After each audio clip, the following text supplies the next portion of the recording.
Bueno, es para mí todo un privilegio estar con vosotros, con la Iglesia del Polígono.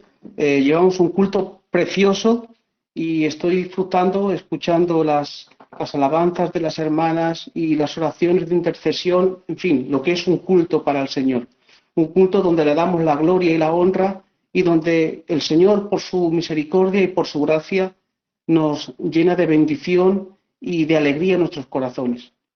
Eh, Quiero daros gracias por invitarme, aunque es verdad, yo soy de la casa, yo he estado tantas veces ahí con vosotros y luego por aquí también, que soy de la casa, así que me siento doblemente dichoso. Y nada, pues disfrutando y compartir pues un poco la palabra del Señor. Yo sé que la hora es avanzada y vamos a tratar de predicar la palabra del Señor como hacen todos los siervos del Señor intentando hacer bien a las almas.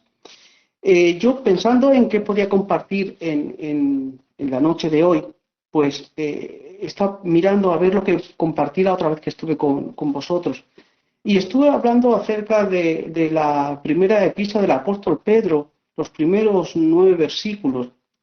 Y estando mirando, he visto el versículo que va desde el 13 al 17, más o menos, y bueno, pues vamos a leerlo y vamos a ver lo que el Señor quiere en esta noche. Así que vamos a leer la palabra del Señor que se encuentra en la primera epístola del apóstol Pedro, capítulo 1, versículos 13 en adelante. Y leemos así la palabra del Señor. Por tanto, ceñid los lomos de vuestro entendimiento. Sed sobrios y esperad por completo en la gracia que se os traerá cuando Jesucristo sea manifestado. Como hijos obedientes, no os conforméis a los deseos que antes teníais estando en vuestra ignorancia, sino, como aquel que os llamó es santo, sed también vosotros santos en toda vuestra manera de vivir, porque escrito está, sed santos porque yo soy santo. Y si invocáis por Padre a aquel que sin acepción de personas juzga según la obra de cada uno, conducíos en temor todo el tiempo de vuestra peregrinación. No hace falta ya que os diga el contexto de esta epístola, puesto que lo dije hace unas semanas atrás acerca de esta epístola. Simplemente deciros que es un contexto de persecución, que los hermanos estaban siendo atribulados y perseguidos por causa de su fe. Y eso no es algo nuevo o novedoso, sino que la Iglesia desde los inicios ha sido perseguida y la Iglesia allí donde se encuentre va a estar perseguida de una u otra forma. En estos momentos hay países donde nuestros hermanos en Cristo están muriendo literalmente por su fe. En otros sitios la libertad de predicar la palabra pues está flaqueando, porque uno no puede desatar la verdad. Cuando uno desata la verdad de la palabra de Dios, enseguida viene este mundo para impedir que se predique la palabra de Dios. Por tanto, la Iglesia siempre ha estado en esa persecución, pero en aquel momento era una persecución física, una persecución que les costaba la vida a muchos de los creyentes. El apóstol Pablo quiere animarles en ese sufrimiento y por eso escribió esta epístola. Ahora, nuestro texto que hemos leído empieza con esa palabra, por tanto, es decir, en razón de todo lo que yo os he dicho.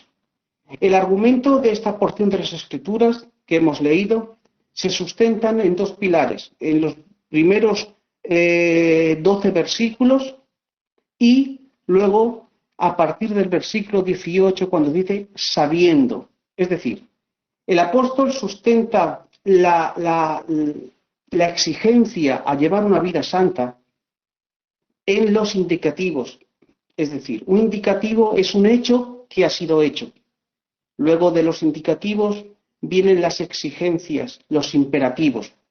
Ahora, para el apóstol Pedro empezar a exigir, por tanto, ceñid los lomos de vuestro entendimiento, sed sobrios, esperar en la gracia, como hijos obedientes, no conforméis a este mundo, etcétera, etcétera, ser santos, para empezar con esos imperativos de exigencia a aquellos hermanos nuestros que estaban sufriendo, antes les tiene que poner el cimiento del indicativo, el cimiento de lo que Dios ya ha hecho por ellos. Y él le dice, por tanto, es decir, en razón de todo lo que os he dicho, resumiendo, ¿qué les ha dicho hasta ese momento en esos 12 versículos? Pues resumiendo, a grosso modo, puede resumirse de esta manera. Las pruebas y las tribulaciones del tiempo presente no son comparables a la gloriosa y eterna herencia que vamos a recibir. Y ahora, para esa imagen de la gloriosa herencia que vamos a recibir, que ya vimos la otra vez, que es incorruptible, inmarcesible, incontaminada, esa herencia que está guardada y que las tribulaciones del presente no van a impedir el que podamos disfrutar de esa herencia, porque somos guardados por el poder de Dios mediante la fe, para sustentar esa idea, coloca dos fundamentos y dice que todas las escrituras lo afirman. Dice, todos los profetas que profetizaron de la gracia destinada a vosotros inquirieron y diligentemente indagaron acerca de esta salvación, y a ellos se les reveló que era para nosotros lo que administraban.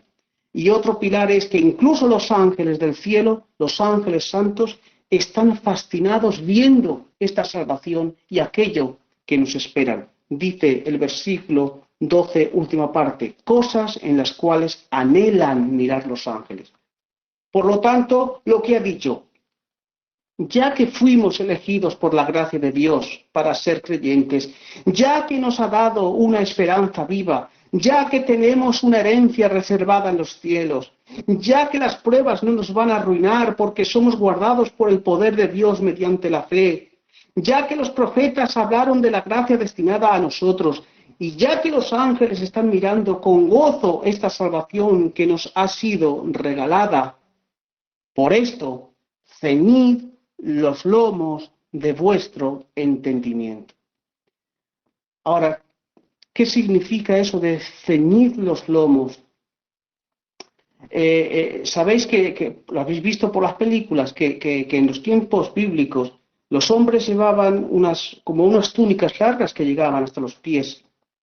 Cuando estaban en su casa cómodos, cuando no tenían que trabajar, cuando no tenían que hacer nada cotidiano, pues estaban sueltas, se quitaban el cinto y iban sueltos, estaban cómodos. Pero cuando tenían que trabajar o cuando tenían que empezar un camino, un largo viaje o tenían que ponerse en acción, lo primero que hacían es levantar las túnicas y recogérselas en la cintura y ceñirse con una cuerda o con un cinto esas ropas a la cintura para tener movilidad de las piernas y poder estar listos para la acción, para trabajar, para moverse. Precisamente esta expresión, ceñir los lomos, aparece en Éxodo, en el capítulo 12 y versículo 11, hablando de la Pascua. El Señor iba a sacar a Egipto, a su pueblo de Egipto, y ellos tenían que comer la Pascua, el Cordero, pero tenían que hacerlo de una determinada forma. Y dice allí en el versículo 11 del capítulo 12 del libro del Éxodo, dice, y comeréis así, ceñidos vuestros lomos, vuestro calzado en vuestros pies, y vuestro bordón en vuestra mano, y lo comeréis apresuradamente. Es la Pascua de Jehová. Ellos tenían que estar preparados para la salida de Egipto. Por tanto, tenían que estar ceñidos los lomos. Ahora, ¿esto qué significa en el día de hoy? Es como remangarse o quitarse la chaqueta. Cuando vas a trabajar, te remangan las manos o te quitas la chaqueta. Es decir, quitar el impedimento o el estorbo. El significado es de ceñir los lomos de vuestro entendimiento, es tener una mente fuerte, una mente sujeta, una mente que no sea maleable, una mente que los cambios de la vida no le afecte. ¿Por qué? Porque la mente está sujeta, no está como las olas del mar que van por doquier viento de doctrina. Hoy la vida, con tantos sinsabores, con tanta cosmovisión distinta y distante que hay entre unos y otros, si no tenemos una mente sujeta, una mente firme, una mente estable, vamos a ir muy mal. Y eso incluso para los cristianos. El mundo no sabe ni de dónde viene ni a dónde va. La cosmovisión del mundo, la forma de pensar del mundo es tan variable, es tan subjetiva. Cada persona tiene su verdad y dicen, esto es mi verdad. Pero ¿cuál es la verdad? La verdad es lo que dice el Señor en su palabra. Fuera de su palabra puede contener cosas de verdad, pero no es la verdad. Por tanto, tener una mente fuerte, sujeta y no maleable a los cambios de la vida. Pero dice algo más.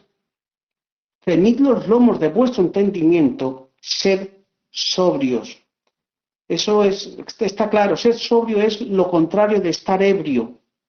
Es dominio propio, estabilidad y equilibrio. Por tanto, lo que nos está diciendo es que tenemos que tener una mente fuerte, sujeta, estable, y un espíritu con dominio propio, con estabilidad y equilibrio. ¿Os acordáis de Efesios 5:18? Allí dice el Señor, por medio de Pablo, no os embriaguéis de vino en lo cual hay disolución, antes bien, sed llenos del Espíritu Santo. Hay gente que piensa que la llenura del Espíritu Santo es el descontrol que hace en una vida. Y permitidme con la confianza que os tengo, Iglesia del Polígono. Lo que hace la acción del Espíritu Santo no es descontrolar, sino es todo lo contrario. Dice, no os embriaguéis con vino. ¿Y qué entendían ellos cuando alguien se embriagaba de vino que descontrolaba esa vida?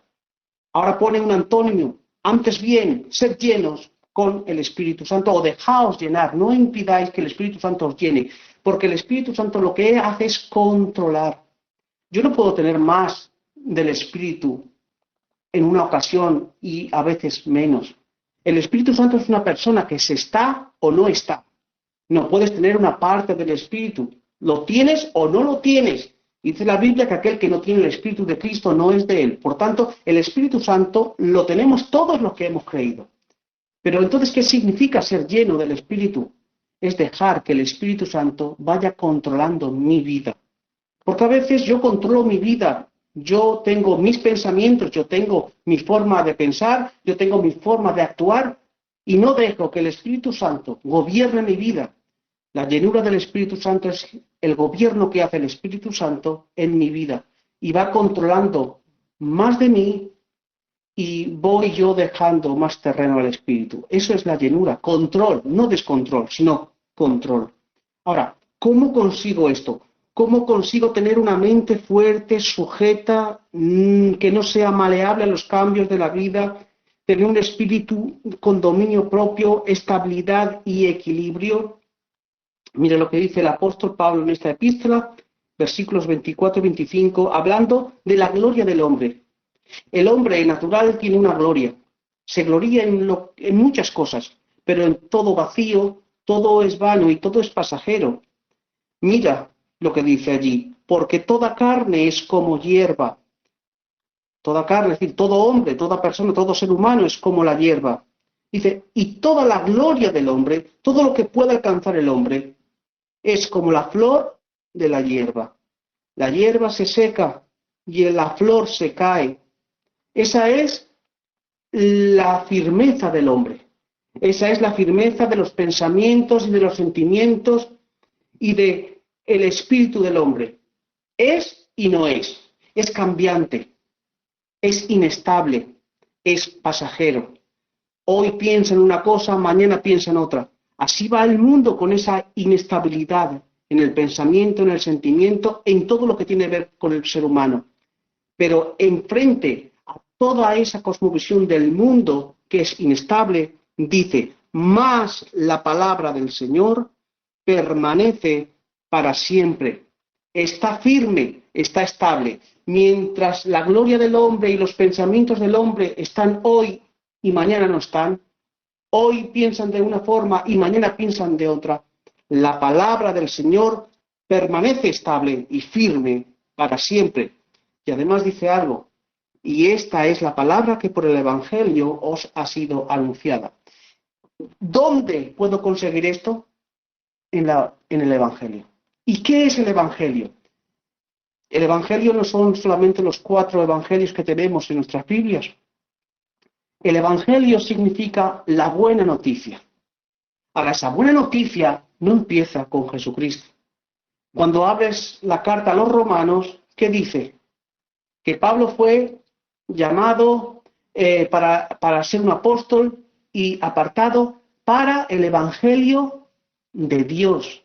Y ahí Dios es Dios el Padre. Para el Evangelio de Dios que Él había prometido en las Santas Escrituras por medio de sus profetas acerca de su Hijo. ¿Lo ves?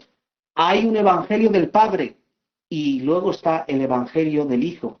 Ahora, ¿es que el Evangelio del Padre es distinto al Evangelio del Hijo? No, es la misma noticia que tiene el Padre, es la misma noticia que trae el Hijo. El Hijo dijo algo, yo no hablo por mi propia cuenta, sino que todo lo que me dijo el Padre, eso así lo hablo y así lo digo como Él me lo dijo. Por tanto, es el mismo Evangelio. La buena noticia del Padre, ¿sabes cuál es? El Cordero, que va a quitar el pecado de nosotros. Sin ese Cordero, nosotros no tenemos herencia posible. Sin la muerte de ese Cordero no puede haber una herencia para nosotros. Porque si leemos el Antiguo Testamento y concretamente el libro de Levítico, observamos cómo los sacrificios de los corderos tenían que ser como perfectos, sin tacha, sin arruga, para que el sacrificio fuera aceptado. Ahora, aquellos corderos, aquellos animales que estaban tipificando, eran tipo del antitipo, eran tipo de Cristo. Cristo era el verdadero sacrificio. Cristo era el sacrificio perfecto. Todos los demás sacrificios estaban apuntando, eran sombra de lo que tenía que venir, que era Cristo muriendo en la cruz por ti y por mí. Solamente en el Evangelio, en esa buena noticia de Dios Padre que es trayendo el Cordero para el sacrificio por nuestros pecados. Y la buena noticia es que Cristo dice, he aquí, yo estoy, sacrificio, ofrenda, no te agradaron, mas me preparaste cuerpo, dice el Salmo. En obediencia vino el Hijo para que esa buena noticia del Padre se hiciera efectiva en la humanidad de Cristo. Ahora, cuando uno escucha la palabra y la obedece, ese evangelio eterno, ese evangelio que tenemos aquí en la Escritura, esa buena noticia la tenemos en la Escritura, tanto en el Antiguo como en el Nuevo Testamento, porque el evangelio ya lo dio Dios por medio de sus profetas en el Antiguo Testamento, acerca del Hijo. Por eso en el Antiguo Testamento todo apunta al Hijo. Por eso Jesús tuvo que decirle a aquellos discípulos de Maús, y cogiendo por todas las Escrituras del Antiguo Testamento, el Nuevo Testamento no estaba escrito, le iba apuntando a todo lo que de él decían, porque todo el Antiguo Testamento está hablando del Hijo. Por eso en el Evangelio está en el Antiguo Testamento, está en el Nuevo Testamento, es la palabra de Dios, ese es el Evangelio. Cuando uno estudia el Evangelio, la palabra, y la obedece, en ese mismo instante está ciñendo los lomos del entendimiento y está siendo sobrio. Ahora, cuando ocurre esto, nuestra esperanza la colocamos en lo que tiene que venir. ¿Y qué tiene que venir? Jesucristo. Y esperad por completo en la gracia que se os traerá cuando Jesucristo sea manifestado. Cuando la mente está puesta en la palabra de Dios, lo único que te queda es esperar a Jesucristo que venga a recoger a su iglesia. Esa es la esperanza de la iglesia. Esa es la esperanza, que Cristo viene a por nosotros. Pero en cuanto nosotros nos alejamos de la palabra, olvidamos esa gran promesa, que Cristo viene. Pero cuando leemos su palabra, nos lleva a esperar la venida de nuestro Señor Jesucristo.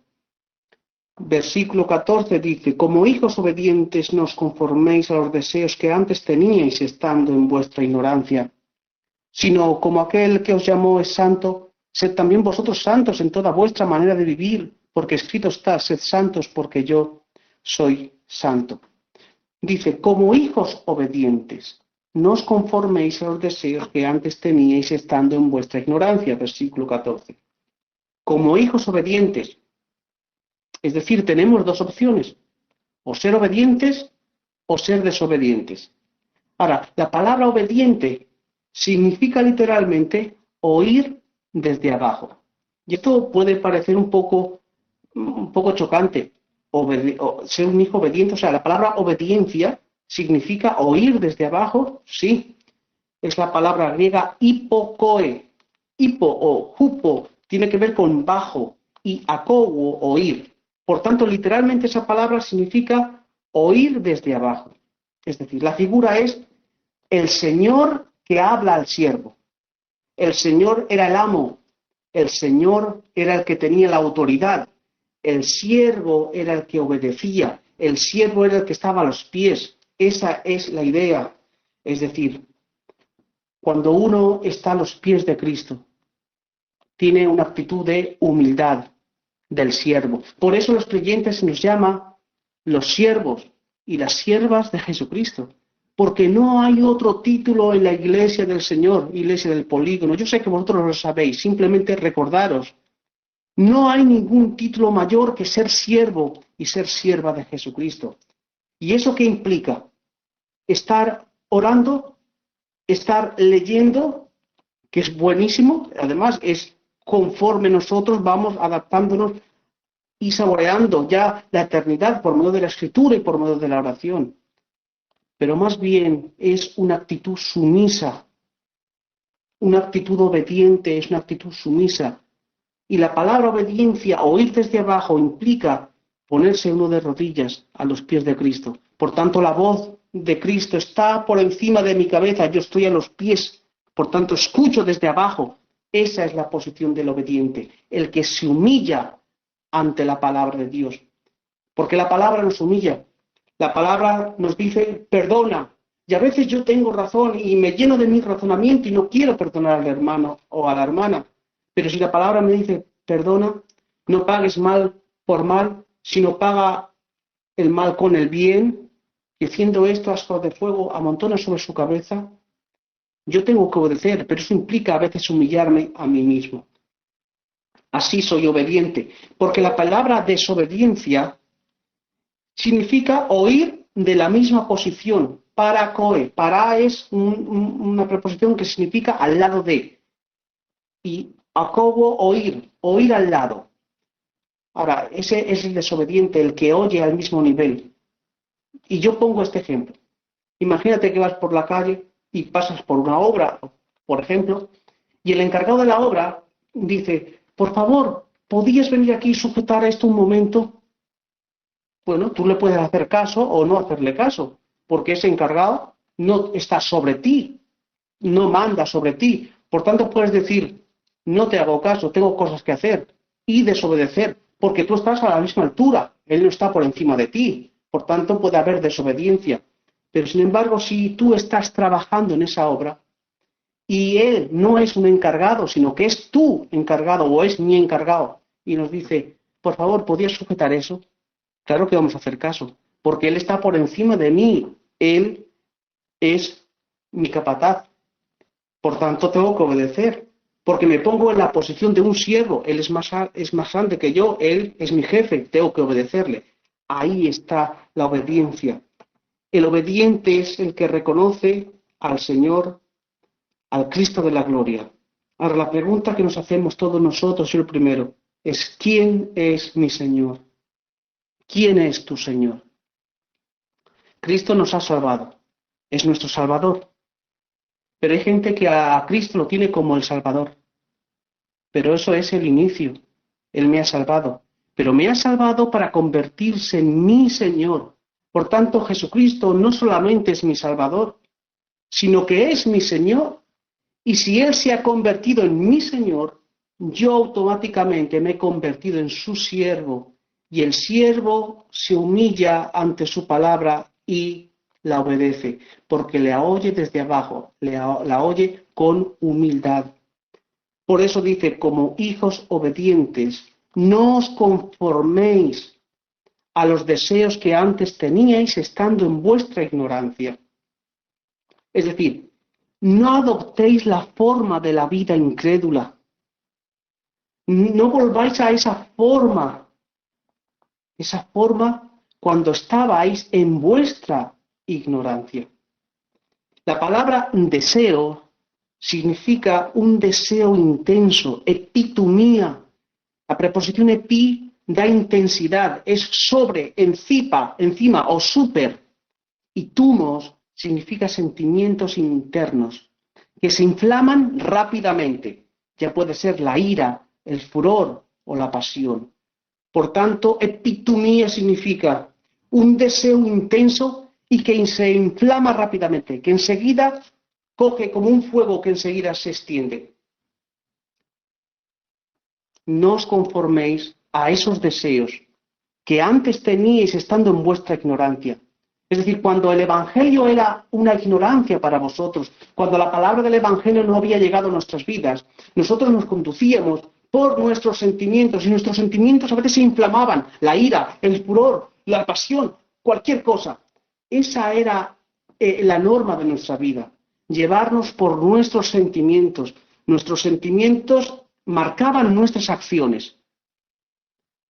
Pero sin embargo el apóstol dice, no os conforméis, no volváis a aquella forma, a esos deseos que antes teníais cuando estabais en vuestra ignorancia, cuando no erais creyentes, cuando ignorabais el Evangelio. No os volváis a la forma inestable de los pensamientos llevados por los sentimientos y los deseos que os arrastraban antes, sino, un contraste, sino como aquel que os llamó es santo, dice el griego, llegad a ser también vosotros santos en toda vuestra manera de vivir. Es llegar a ser. Y yo viendo esta palabra en el griego, notaba algo. Es decir, lo que Dios nos dice por medio de su palabra y a través de Pedro, es que, sino más bien, en contraste a nuestra vida anterior, como aquel que os llamó es santo, como Dios es santo, no sed también vosotros santos, sino llegad a ser santos como Él. Porque quiero deciros algo, mientras estemos en esta vida, no vamos a poder conseguir la santidad perfecta. Sabéis bien que cuando uno cree, tiene una santidad posicional, que viene por ser hijo de Dios. Por tanto, posicionalmente estamos en Cristo, estamos en el santo, nosotros somos santos, somos justificados, somos perfectos, porque nos ve con la justicia de Cristo, por tanto nos ve santos y perfectos.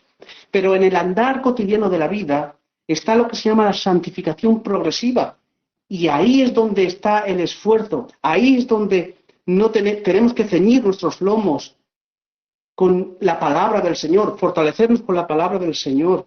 Ahí es donde no tenemos que conformarnos con los deseos que antes teníamos, sino llegar a ser santos, separados, agios. Es decir, el mundo tiene una forma de andar, pero los hijos de Dios no podemos andar en el mismo camino. Estamos en el mundo, mas no somos del mundo. Esa es la gran diferencia. Mientras que los anhelos de los hombres se encuentran en lo que puedan hacer en esta tierra, nuestra esperanza está en Cristo.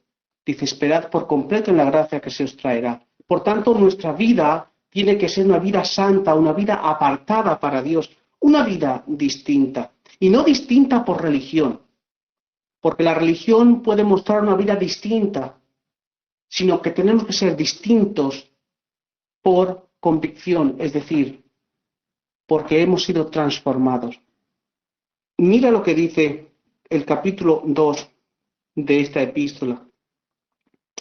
Mas vosotros sois linaje escogido, real sacerdocio, pueblo adquirido por Dios, nación santa, para que anunciéis las virtudes. Es decir, hay un hecho que ha sido hecho en nuestras vidas. Eso es lo que somos. ¿Qué somos? Linaje escogido. ¿Qué somos? Real sacerdocio. ¿Qué somos? Nación santa. ¿Qué somos? Pueblo adquirido por Dios. Eso es lo que somos. Por eso, podemos vivir una vida santa, una vida apartada para Dios, una vida que obedece su palabra, aunque seamos criticados por el mundo. Podemos vivirla. Y ahora está el otro pilar. Versículo 18.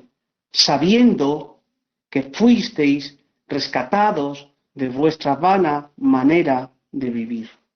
Eso es tremendo. Es decir, podemos vivir una vida santa, podemos sujetarnos a la palabra de Dios, porque hemos sido rescatados. de alguna forma nuestro pensamiento cristiano a veces parece el siguiente. Yo soy creyente, pero el denominador común del cristianismo es que vivimos vidas apáticas, vidas que dejan mucho que desear, y lamentablemente esa a veces es la experiencia de cada uno de nosotros. Pero lo que nos enseña la Biblia es que precisamente esta forma de vivir la vida cristiana es una rareza. Es decir, lo normal sería que viviéramos vidas en abundancia, y hablo espiritualmente, que viviéramos llenos de ilusión, de gozo y de alegría, y que la excepción fuera vivir una vida derrotada en el Señor. ¿Por qué? Porque dice que sabiendo que fuisteis rescatados de la vana manera de vivir. Ahora, esa palabra sabiendo significa plenitud de conocimiento. Hay dos palabras en el griego para conocer.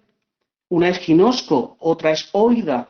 Ginosko sugiere el origen o progreso en el conocimiento. Habla de una relación primaria de conocimiento, habla como del aprendiz. Por ejemplo, uno está en una carpintería y está aprendiendo el oficio. Ese aprendiz tiene un conocimiento limitado, un conocimiento que va creciendo, que no lo sabe todo. Por tanto, ese es el conocimiento que transfiere la palabra ginosco.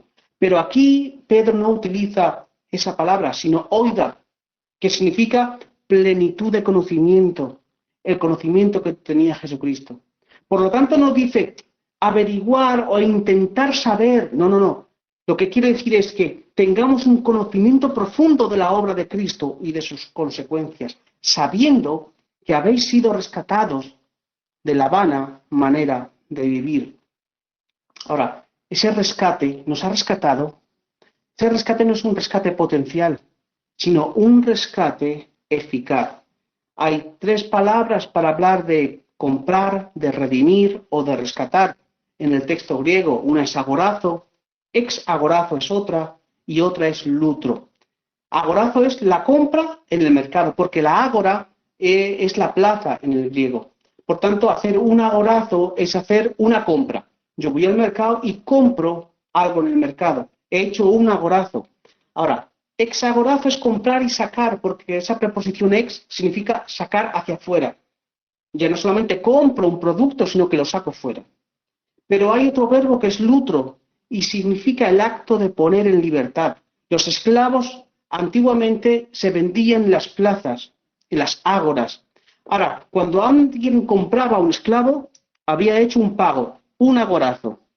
Cuando después de pagarlo lo sacaba de la plaza, hacía un exagorazo, lo había sacado del mercado. Pero cuando después de haberlo sacado del mercado, el hombre le cortaba las cadenas y lo dejaba en libertad, había hecho un lutro. Es decir, le había dado libertad. Esa palabra lutro, que es la que hay aquí, aparece en Lucas 24 cuando dicen los de Camino de Emaús. Pero nosotros esperábamos que Él, es decir, que Jesucristo, era el que había de redimir a Israel, y utiliza esta palabra, el que tenía que libertarnos. ¿De qué? De la opresión del pueblo romano. Creíamos que Él nos iba a libertar. Ahora, es la palabra que utiliza, sabiendo que fuisteis libertados. ¿Libertados de qué? De vuestra vana manera de vivir. En primer lugar, nos ha rescatado de una vida vana. Y no está hablando de algo que expresa vaciedad o falto de contenido. Mirad, a veces pensamos que el mundo está vacío y los hombres del mundo están vacíos y decimos, mira, ven a Cristo porque solamente en Cristo encontrarás la plenitud y el gozo y la llenura, porque tú vives una vida vacía. Y en cierto sentido es verdad, pero el mundo está lleno. El mundo no se siente vacío. Las personas del mundo, los hombres y las mujeres que no conocen a Cristo, la mayoría están llenas. Unas están llenas de deporte y lo que les satisface en la vida es el deporte y ellos se sienten contentos, felices, pletóricos y dichosos haciendo deporte. Otros les gusta la música y en la música encuentran su llenura y en la música se deleitan y en la música los eleva Y por tanto, a otros les gusta la intelectualidad, el leer libros, conocimiento, a otros les interesa la moda, el vestir. Cada uno se llena en esta vida de lo que quiere y se encuentra lleno y satisfecho. Pero lo que dice ahí la vana manera de vivir es que nos ha librado de una vida vacía de resultados, de la ausencia de un objetivo, de una dirección. El mundo está lleno, pero no tiene dirección, porque la dirección es la muerte eterna. Por tanto, la dirección es sufrimiento. Nos ha rescatado de una vida que no tiene una finalidad. A nosotros nos ha dado una esperanza que el mundo no tiene. El mundo, el incrédulo cuando muere, si no ha aceptado a Cristo, se encuentra con la condenación eterna. Pero a nosotros nos ha abrido la luz del Evangelio y tenemos que dar gracias a Dios por ello. Lamentablemente, ¿cuánta gente está muriendo sin Cristo y sin esperanza? Iglesia del Polígono. Cada día hay gente que parte de esta tierra y mueren sin Cristo, sin esperanza. Sin embargo, tenemos que dar gracias a Dios de que el Señor nos haya dado esa luz, porque nosotros, lo digo con mucho respeto y cariño, no somos mejor que los que se pierden, porque la salvación es por gracia, y eso significa que ha sido un regalo de Dios sin merecerlo. No somos mejor que los que no aceptan a Cristo, pero tenemos que dar gloria a Dios porque Dios nos ha dado unos ojos nuevos para poder ver la gloria de Dios en el Evangelio. Y que por esa gloria de Dios reflejada en nuestra mente, ahora podemos saber qué hay después de la muerte. Y podemos saber que esta vida es fatua, que esta vida está vacía en el sentido de que no tiene una dirección eterna, sino tiene una dirección de condenación. Nos ha librado de esa vana vida, de esa vida que lleva a la destrucción, nos ha dado una esperanza y nos ha puesto en la mente una firmeza, y es conocer lo que hay después de esta vida. Después de esta vida viene, vosotros sabéis, la verdadera vida. Después de esta vida viene la gracia que se os traerá cuando Jesucristo sea manifestado. Por tanto, a la luz de todo lo que nos espera la herencia, a la luz del sacrificio de Cristo hecho en la cruz, sabiendo que fuisteis rescatados de la vana manera de vivir y sabiendo que ese rescate ha sido efectivo y nos espera en el futuro una herencia preciosa, una salvación gloriosa, eterna, a la luz de esto, ¿cómo no vamos a vivir santamente? ¿Cómo no vamos a despojarnos de este viejo hombre? ¿Cómo no vamos a ceñir nuestro entendimiento con la palabra del Señor? ¿Cómo no vamos a ser obedientes a la palabra de Dios, humillándonos si hace falta? ¿Cómo no lo vamos a hacer a la luz de lo que nos presenta, de la obra de Cristo y de la herencia que nos espera? Eso es lo que Pedro quería impactar. Él les exige, de alguna forma, santamente, que vivan en santidad, pero para eso le pone esos dos pilares.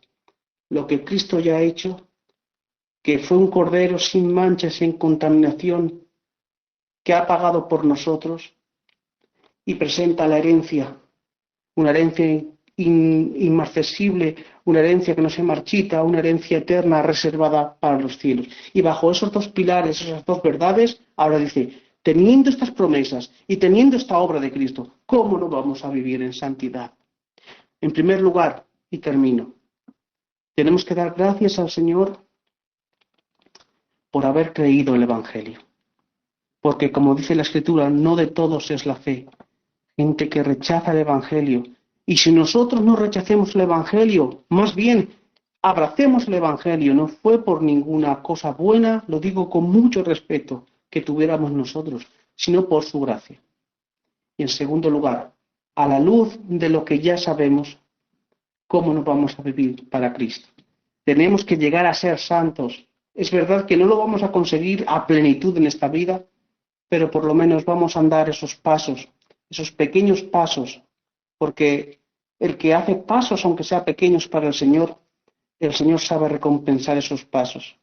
El Señor es el juez justo. En el Señor no queda nada en saco vacío. En el Señor siempre hay recompensa.